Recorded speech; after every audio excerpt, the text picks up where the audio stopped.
आपण बऱ्याच वेळा बोलताना असे बोलतो, मी नाराज होतो, मी आनंदी होतो, ती सुंदर होती, महेश देखना होता, माझे वडील आजारी होते, माझी आई कष्टाळू होती, मी शिक्षक होतो, माझा भाऊ प्राचार्य होता. म्हणजे जेव्हा एखादी गोष्ट आपण होता, होती, होते. काय म्हणतोय मी? जेव्हा एखादी गोष्ट आपण होता, होती, होते, म्हणजे भूतकाळात नेमकं आपण काय होतो, हे जर आपल्याला सांगायचं असेल, तर इंग्रजीमधून आपण कसं सांगू शकतो? मग असं जर इंग्रजीमधून सांगायचं असेल, जसे मी मराठी वाक्य बोललो, तर त्याच्यासाठी आपला एक चौवांश टीचिंग पॅटर्न आहे. सुरुवातीला तुम्हाला सब्जेक्ट घ्यायचा आहे. त्याच्यानंतर वॉज आणि वर घ्यायचं आहे. दोघांपैकी एक घ्यायचं आहे. त्याच्यानंतर नाऊन किंवा ॲडजेक्टिव्ह घ्यायचं आहे. आता नाऊन म्हणजे नाम, ॲडजेक्टिव्ह म्हणजे विशेषण. मग वाक्यानुसार नाम येत असेल तर नाम घ्या, विशेषण येत असेल तर विशेषण घ्या. कसं बघा, आता वॉज हा जो काही शब्द आहे किंवा वॉज हे जे काही सहाय्यकारी क्रियापद आहे, हे आपण आय, ही, शी, इट आणि एकवचनी कर्त्यासोबत घेऊ शकतो. आणि वर हे जे काही आहे यू, दे, वी अनेकवचनी कर्त्यासोबत घेऊ शकतो. राईट? इथपर्यंत आपल्याला क्लिअर झालं असेल. तर मी आपल्यासाठी या पॅटर्ननुसार काही वाक्य घेतलेली आहेत, ती बरोबर आहेत का बघू आपण. पहिलं वाक्य आहे आय वॉज हॅपी. आता या वाक्यामध्ये आय सब्जेक्ट आहे, वॉज हे सहाय्यकारी क्रियापद आहे आणि हॅपी हे ॲडजेक्टिव्ह आहे. मी काय म्हटलं, एक तर नाऊन येईल, एक तर ॲडजेक्टिव्ह येईल. बघा, आय वॉज हॅपी त्याचा मराठी अर्थ काय आहे? मी आनंदी होतो. मी आज दुःखी आहे, पण मी काही दिवसांपूर्वी, काही तासांपूर्वी, काल परवा मी आनंदी होतो या अर्थाने. आय वॉज हॅपी, मी आनंदी होतो. शी वॉज अ टीचर, ती शिक्षिका होती. आज ती शिक्षिका नाही, पण ती शिक्षिका होती. म्हणजे भूतकाळात ती काय होती? शी वॉज अ टीचर, ती एक शिक्षिका होती. ही वॉज अ टायर्ड, तो थकलेला होता. आज तो फ्रेश आहे, पण काही तासापूर्वी, एक दिवसापूर्वी तो थकलेला होता. इट वॉज ब्युटिफुल, ते सुंदर होते. Right? The boy was clever, मुलगा हुशार होता.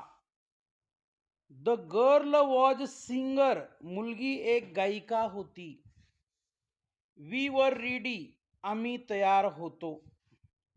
दे वर फ्रेंड्स, ते मित्र होते. यू वर ऑनेस्ट, तुम्ही प्रामाणिक होतात. द स्टुडंट्स वर ॲक्टिव्ह, विद्यार्थी सक्रिय होते. द बुक्स वर युजफुल, पुस्तके उपयुक्त होती. द चिल्ड्रेन वर हॅपी, मुले आनंदी होती. माय पॅरेंट्स वर बिझी, माझे आईवडील व्यस्त होते. द टीचर्स वर काइंड, शिक्षक दयाळू होते. द फ्लावर्स वर फ्रेश, फुले ताजी होती. म्हणजे जवळजवळ आपण 15 वाक्य अभ्यासण्याचा प्रयत्न केलेला आहे. तर ती 15 वाक्य आपण सूत्रानुसार तयार केलेली आहेत. सब्जेक्ट प्लस वॉज वर किंवा नाउन किंवा ॲडजेक्टिव्ह. राईट? या पॅटर्ननुसार तुम्ही 15 नाहीत 150 वाक्य बनवू शकतात. 150 नाहीत 1500 वाक्य बनवू शकतात. 15,000 वाक्य बनवू शकतात. 15 लाख वाक्य बनवू शकतात. तुम्हाला पटेल, तुमच्यात जेवढी क्षमता आहे तेवढे वाक्य तुम्ही बनवू शकता. That's all. येते लक्षात? मग फॉर्म्युला काय आहे पुन्हा बघा. एस प्लस वॉज प्लस वर प्लस नाउन किंवा ॲडजेक्टिव्ह. राईट? आपल्या या चौवांश टीचिंग पॅटर्ननुसार आपला एकच उद्देश आहे, प्रत्येकाला इंग्रजी बोलता यावं, प्रत्येकाला इंग्रजी लिहिता यावी, प्रत्येकाला वाक्ये तयार करता यावीत, मग ती मराठीत असतील किंवा इंग्रजीत असतील. हा व्हिडिओ आपल्याला निश्चितच आवडला असेल. माझा नंबर दिलेला आहे 9325676747. आपल्यापैकी इंग्लिश स्पोकनची कुणाला PDF नोट्स पाहिजे असेल तर या WhatsApp नंबरवर मला हाय करा. ज्या मुलामुलींना विद्यार्थ्यांना इंग्रजी वाचता येत नाही, इंग्रजी लिहिता येत नाही, त्यांना जर फोनिक्सची नोट्स पाहिजे असेल तर ह्याच नंबरवर मला हाय करा. आणि इंग्लिश स्पोकनची नोट्स पाहिजे असेल PDF तर ह्याच नंबरवर मला हाय करा. येणाऱ्या काही दिवसांमध्ये म्हणजे 2 ते 3 दिवसामध्ये आपली संपूर्ण इंग्लिश ग्रामरची नोट्स देखील येणार आहे. ती इंग्लिश ग्रामरची नोटसुद्धा आपल्याला साध्या किंवा PDF स्वरूपात दिली जाईल.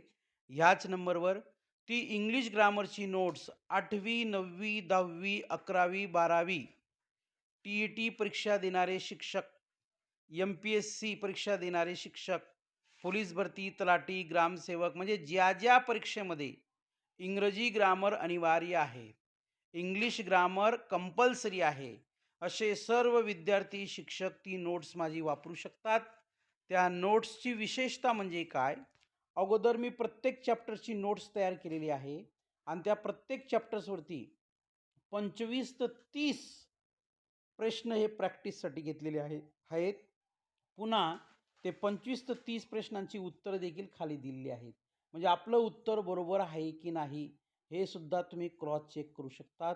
तर येणाऱ्या फक्त 2 ते 3 दिवसांमध्ये श्रीरंग चौवान्स म्हणजे चौवान्स टीचिंग पॅटर्न अंतर्गत आपली इंग्लिश ग्रामरची नोट्स देखील येणार आहे. माझी नोट्स जो 10वीचा विद्यार्थी व्यवस्थित वापरेल त्याला इंग्रजीमध्ये 100 पैकी 100 मार्क्स मिळू शकतात. तर थँक यू व्हेरी मच. धन्यवाद.